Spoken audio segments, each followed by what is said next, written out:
friends, I'm Melanie from MelanieCooks.com, and today I'll be cooking frozen smashed burger in the air fryer. So we need a package of frozen smashed burgers, no need to defrost. Air fryer will cook it straight from frozen. So now I will open the package.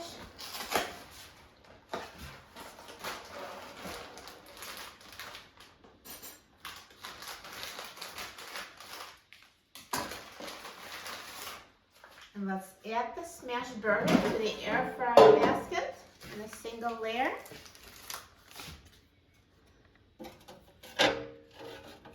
So because it's so wide and smashed, I can fit two at most here. I can just cook one.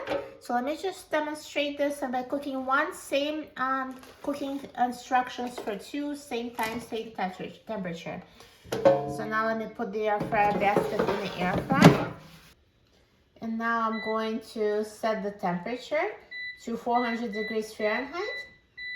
And I'm going to set the time to 9 minutes. Now the air fryer is done cooking, so let's take a look.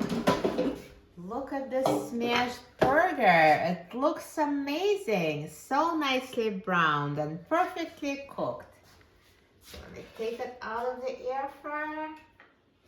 Perfect. So of course you can now assemble it with a bun. If you want to turn it into a cheeseburger, what you can do is put a slice of cheese on top of the burger once the air fryer is done cooking. And you can just keep it in the air fryer that's not powered up. So let's say the burger is done cooking, put a slice of cheese on top and put the basket back for about a minute, and the residual heat will melt the cheese. So that's how you make the cheeseburger from the smashed burger.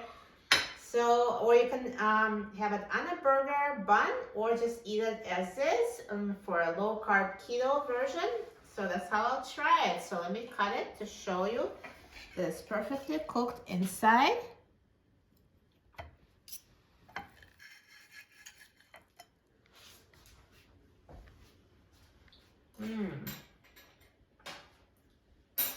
So delicious. Tastes amazing. It's so tender, so juicy, and perfectly cooked in the air fryer. For a free printable recipe and other easy recipes, please visit my website, MelanieCooks.com, and don't forget to subscribe to my channel, Melanie Cooks. Thanks for watching, and I'll see you in the next video. Enjoy!